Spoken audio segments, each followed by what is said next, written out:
ગ્રામ્ય વિસ્તારોમાં વરસાદી માહોલ બરાબરનો જામ્યો છે। અંજારના ખેડોએ મથડા તેમજ આસપાસના વિસ્તારોમાં વરસાદી રમઝટ બોલાવી છે। સારા વરસાદના કારણે ખેડૂતો રાજીના રેડ થઈ ગયા છે। તો અંજારના ખેડોએ મથડામાં વરસાદ, કચ્છમાં આમ પણ કારણ કે રણ પ્રદેશ છે જેના કારણે વરસાદની ખોટ વર્તાતી હોય છે, પરંતુ આ વખતે સારો વરસાદ જોવા મળ્યો છે। કચ્છના મુન્દ્રામાં પણ વરસાદી માહોલ જામ્યો। વાદળછાયા વાતાવરણ વચ્ચે મુન્દ્રામાં પણ વરસાદ છે। વરસાદથી રસ્તા પર પાણી વહેવા લાગ્યા હતા। ગરમી અને ઉકળાટ બાદ વરસાદથી વાતાવરણમાં ઠંડક પ્રસરી છે।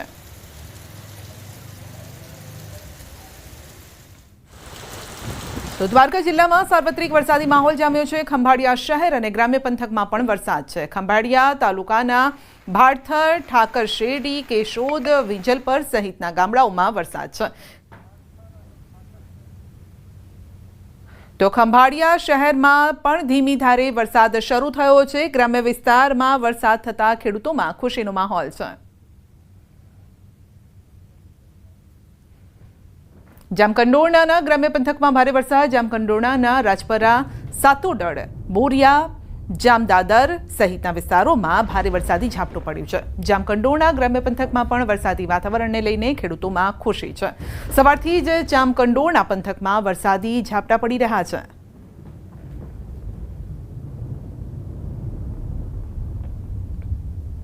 તો પાટણ નગરપાલિકાનો અણઘડ વહીવટ જેના દ્રશ્યો પણ સામે આવ્યા છે। ઝરમર વરસાદમાં ચાલુ છે ખાડાઓનું પુરાણ। પ્રી મોન્સૂનની કામગીરી મોન્સૂનમાં શહેરના પાલિકા બજાર વિસ્તારમાં પડ્યા છે ખાડા અને પાલિકાના કર્મચારીઓ રેતી, સિમેન્ટ તેમજ કાચી કપચીનો માલ બનાવીને જે પાણી ભરાયેલું છે ત્યાં તેઓ સમારકામ કરી રહ્યા છે। તો ઝરમર વરસાદ છે, વરસતા વરસાદમાં ખાડાઓનું પુરાણ ચાલી રહ્યું છે। હવે આવામાં ખાડાઓનું પુરાણ કેવી રીતે થશે, કારણ કે ઓલરેડી ત્યાં પાણી છે અને પાણીની વચ્ચે જ તેઓ પુરાણ કરી રહ્યા છે।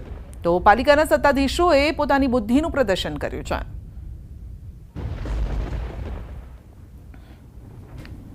તો આણંદમાં ખાડા પડતા સ્થાનિકોમાં રોષ છે। આણંદના મોગર ગામે સ્થાનિકોનો વિરોધ। ભારે વાહનોની અવરજવર અટકાવીને રસ્તા પર ખાડા પડવાથી સ્થાનિકોને હાલાકી થઈ રહી છે। સરપંચ, પંચાયત સભ્યો ગ્રામજનોને મનાવવા માટે તેઓ પહોંચ્યા હતા।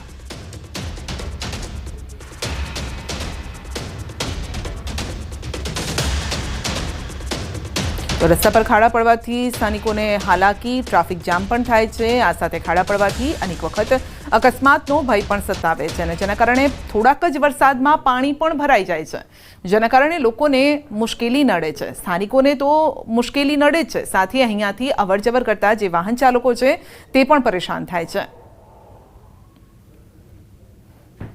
ચોમાસામાં નર્મદા જિલ્લો પ્રાકૃતિક સૌંદર્યથી ખીલી ઉઠે છે અને ત્યારે કરજણ ડેમમાં પાણીની આવક થતાં તેના બેકવોટરથી માંડણ ગામે સુંદર ઝીલનું નિર્માણ થાય છે। ગામમાં પ્રકૃતિ સોળે કળાએ ખીલી ઉઠે છે। ડુંગરો લીલાછમ ચાદર ઓઢી લે છે।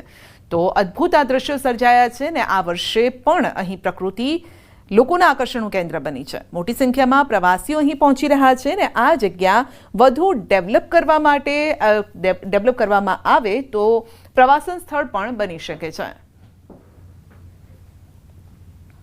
દર વર્ષે અમે આવીએ જ છે। હજુ વધારે ડેવલપમેન્ટ થાય સરકાર દ્વારા, એ અમને આશા છે કે થોડી વધારે ડેવલપમેન્ટ થાય તો વધારે પબ્લિક અહીંયા જોવા મળે અને કાશ્મીર તરીકે બી ઓળખાય છે અને અહીંયા મજા આવે છે બધા। અહીંયા સાપુતારા કે હિલ સ્ટેશન જેવી મજા આવે છે અને મિની કાશ્મીર જેવું પણ અમને ફીલ થાય છે। અહીંયા જ્યાં ચોમાસાની ઋતુમાં અહીંનું વેધર એકદમ ખીલી ઉઠ્યું છે। મારી એવી ઈચ્છા છે કે સરકાર દ્વારા જેમ સ્ટેચ્યુ ઓફ યુનિટીનો વિકાસ થયો છે આજુબાજુનો એરિયાનો, તે પ્રમાણે આનો પણ વિકાસ થાય તો એના ગરીબ પરિવારોને રુચિ મળી રહે અને એમને બે પૈસા કમાવાની તક મળી રહે।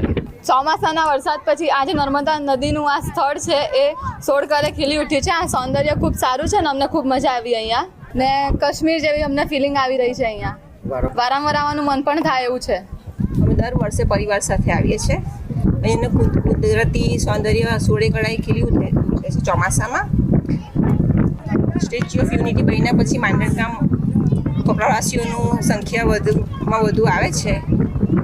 અહીંયા થોડું સરકાર દ્વારા થોડું વધારે ડેવલપિંગ થાય તો થોડું વધારે સારું રહે।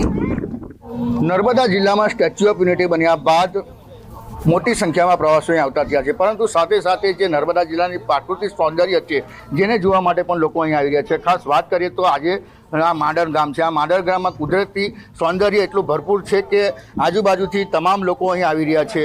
આ ખાસ કહી શકાય કે જે આ માંડણ છે એ કરજણ ડેમ છે જેની પાછલા વિસ્તારમાં છે, એટલે અહીંના જે સ્થાનિકો છે જે મોટી સંખ્યામાં અહીં પ્રવાસીઓ આવતા એમને રોજગારી પણ વધી રહી છે. ખાસ સાથે સાથે વાત કરીએ તો આ જે માંડણ ગામ છે, માંડણ ગામના પ્રાકૃતિક સૌંદર્ય એટલું ખીલી ઉઠ્યું છે કે અહીં કોઈ બી પ્રવાસીઓ એકવાર આવે તો એને વારંવાર આવવાનું મન થાય છે. હાલ કહી શકાય કે જે માંડણ ગામમાં પ્રાકૃતિક સૌંદર્ય સોળે કળાએ ખીલતા અહીં મોટી સંખ્યામાં પ્રવાસીઓ આવે છે, તેની સાથે સાથે પ્રવાસીઓ આવતા અહીંના સ્થાનિકોને પણ રોજગારી મળી રહી છે. દીપક પટેલ, ન્યૂઝ 18 ગુજરાતી, નર્મદા. વલસાડ જિલ્લાના પહાડી વિસ્તારમાં વરસાદી માહોલમાં પ્રકૃતિ સોળે કળાએ ખીલી ઉઠી છે. અહીંથી નાના મોટા ઝરણા ધોધ વહી રહ્યા છે જે પ્રકૃતિ પ્રેમીઓને આકર્ષી રહ્યા છે. અને ત્યારે વલસાડના કપરાડાના સિલધામાં આવેલ માવલી ધોધ પણ આકર્ષણ જમાવી રહ્યો છે. આ વખતે માવલી ધોધમાં પણ ભરપૂર પાણીની આવક થઈ રહી છે. આથી ધોધ સોળે કળાએ ખીલેલો જોવા મળે છે. સિલધાનો માવલી ધોધ ચોમાસાના અંતમાં પણ વહેતો જોવા મળે છે અને આથી ડુંગરની તળેટીમાં વસેલ આ સિલધા ગામ અત્યારે સ્વર્ગ સમૂહ દેખાય છે. ચારે તરફ ડુંગર અને તેના પર હરિયાળી જાણે કે ધરતી પર લીલીછમ ચાદર બિછાવી હોય તેમ લાગે છે. અહીંથી વહેતા નાના મોટા ઝરણા પ્રકૃતિ પ્રેમીઓના મન મોહવા માટે કાફી છે. માવલી વોટરફોલ અહીંની સુંદરતાને ચાર ચાંદ લગાવે છે અને માવલી ધોધમાં પાણીની ભરપૂર આવક થઈ રહી હોવાથી ધોધનો સુંદર અદ્ભુત આ નજારો જોવા મળી રહ્યો છે. કપરાડાના જંગલ વિસ્તારમાં આવેલ આ ધોધની આજુબાજુનો અદ્ભુત નજારો તેની સાથે સાથે મોટાભાગના પ્રવાસીઓ આ ધોધથી અજાણ છે અને આથી આ ધોધને પણ વિકસાવવામાં આવે તો આ વિસ્તારમાં લોકોને રોજગારીનો નવો અવસર મળી શકે છે.